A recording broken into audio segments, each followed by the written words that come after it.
పట్టం మెయిన్ బజారులో రోడ్డును ఆక్రమించుకుంటున్న అంగళ్ళ యజమానులు. వార్నింగ్ ఇచ్చి హద్దుల్లో ఉండాలని చెప్పిన పోలీస్ సిబ్బంది.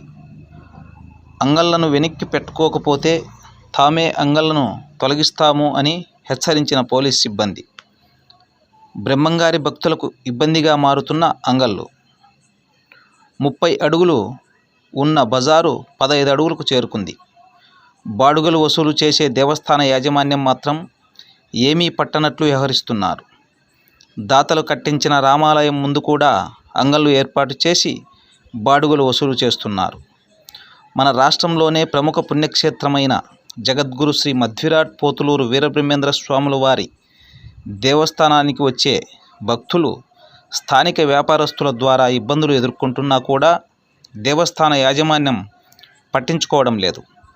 కాలజ్ఞాన సృష్టికర్త శ్రీ వీరబ్రహ్మేంద్ర స్వాముల వారిని దర్శించుకోవడానికి విదేశాల నుండి కూడా భక్తులు వస్తూ ఉంటే ఇక్కడ వ్యాపారస్తులు మాత్రం వారికి ఇచ్చిన రూములను మొత్తం వెనుక వదిలి నడి రోడ్డుపైకి అంగళ్ళు తెచ్చి పెడుతున్నారు.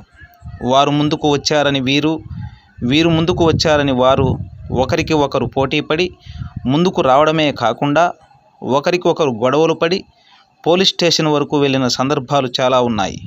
ఇంత జరుగుతున్నా కూడా దేవస్థాన యాజమాన్యం మాత్రం మా బాడుగలు మాకు వస్తే చాలు అని కనీసం అంగళ్ళ యజమానులను వారించిన పాపాన పోవడం లేదు.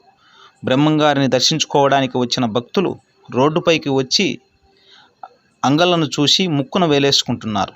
ఎవరికి ఫిర్యాదు చేసినా ఏమి లాభం అని వారి ఇబ్బందులు పడుతూ వెళ్తున్నారు. బ్రహ్మంగారి భక్తుల ద్వారా కోట్ల రూపాయలు ఆదాయం పొందుతున్న దేవస్థానం వారు మాత్రం మాకు కానుకల రూపంలో డబ్బులు వస్తే చాలు, ఎవరు ఎలా పోతే మాకేంటి అనే రీతిలో వ్యవహరిస్తున్నారు. బ్రహ్మంగారి దక్షిణ గోపురం రామాలయం రథం దగ్గర చూస్తే కనీసం 10 అడుగుల రోడ్డు కూడా లేకుండా పోయింది.